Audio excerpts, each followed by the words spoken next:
Bonjour, avant de commencer, n'oublie pas de vous abonner et d'enclencher la cloche de notification. Le journaliste phare de l'émission 7 à 8 a réagi à la polémique naissante.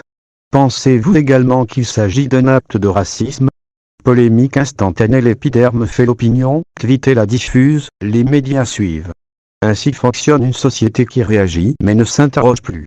7 à 8 a été accusé d'avoir fait un blackface. Au départ, par des téléspectateurs qui ont réagi sur les réseaux sociaux. Prenons le temps de questionner cette réaction. Nous ne sommes pas en l'espèce dans le déguisement. Nous ne sommes pas dans une démarche d'agrément, de divertissement, de moquerie, de stigmatisation. C'est un maquillage destiné à préserver au mieux l'anonymat d'une personne mineure qui témoigne d'un vécu qui pourrait lui porter préjudice si elle y est associée dans son quotidien. Nous ne sommes donc pas dans une démarche constitutive d'un blackface. Ensuite, le choix de ce maquillage a été opéré après test, par des spécialistes, avec l'accord de Nina et ses parents. Sans entrer dans des détails qui pourraient aider à identifier Nina, ce choix était le plus efficace sur le plan visuel. Par ailleurs, il nous est arrivé dans un contexte similaire de valider le maquillage inverse. Éclaircir une femme noire pour lui permettre de témoigner dans notre portrait de la semaine. Doit-on y voir un procédé raciste? Peut-on contester l'objet d'une polémique? Toute polémique, à partir du moment où elle prend, est-elle légitime? Ce serait un bon sujet d'étude. Néanmoins, ce qui me surprend dans le fonctionnement de la médiasphère binôme médias-réseaux sociaux, c'est que le vrai débat de fond, le débat de société porté par le témoignage courageux de cette adolescente et de son père passe au second plan. Plus de 7000 adolescents se prostitueraient dans notre pays. Nina était de cela. Son parcours, sa dérive sont terrifiants. Or, ce qui fait le buzz, c'est la façon dont elle a été maquillée pour sa protection. Le fait communautaire est une évidence. Aujourd'hui, cette reconnaissance communautaire, celle d'un regard extérieur vers une communauté et celle des membres de cette communauté entre eux, vire au communautarisme. La première doit avoir pour objectif la juste place, le traitement juste pour cette communauté. Le second est un retranchement agressif, une promotion et une défense abusive de sa communauté. L'aspiration à la considération est légitime, y compris lorsqu'elle s'exprime au nom d'une communauté. Mais pour être légitime, elle doit être à propos et mesurée dans son expression.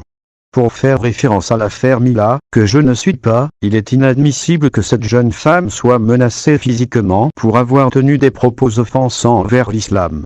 La défense de quelque intérêt, personne ou communauté que ce soit ne peut pas se faire en dehors du cadre fixé par le droit. La communauté noire, je la connais bien. J'en fais partie. J'ai travaillé pendant 6 ans dans une radio afro-antillaise à la fin des années 90. En interne, on a souvent entendu le reproche d'une trop grande tolérance, d'une absence de sensibilité ou d'une lâcheté face aux attaques, en tout cas au manque de considération exprimée à l'encontre de cette communauté noire. Or, il en va des communautés comme des individus. Celle qui ne sait pas se défendre, ou n'en voit pas l'intérêt, court le risque d'être méprisée. Le fait que la communauté noire puisse relever et répondre publiquement à ce qu'elle considère comme un manque de considération publique est une bonne chose. Mais sachons faire les bons choix pour mener les bons combats.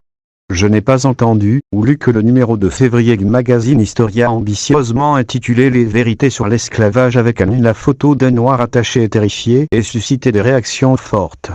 Pourtant, on peut lire en toutes lettres dans ce magazine. Voué aux gémonies, ce recueil de lois promulguées sous Louis XIV accorde pourtant des droits aux esclaves, tout en fixant des devoirs à leurs maîtres. C'est le chapeau introductif de l'article. En février 2020.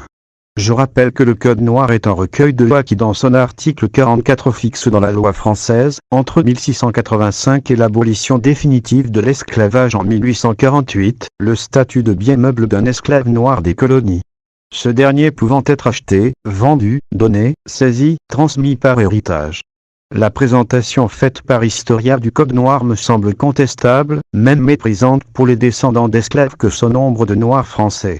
Pour ma part, je n'échapperai pas à ma responsabilité si j'ai commis une erreur ou si j'ai ma part de responsabilité dans une erreur commise. Vous avez le contexte et l'explication du maquillage effectué pour notre portrait de la semaine du 16 février. À vous d'en juger, en connaissance de cause et pas simplement en réaction. En l'occurrence, je fais davantage référence à la réaction instantanée de l'épiderme qu'à sa couleur, même si cette dernière a aussi, désormais, son importance. Je vous dis à très bientôt avec une nouvelle vidéo.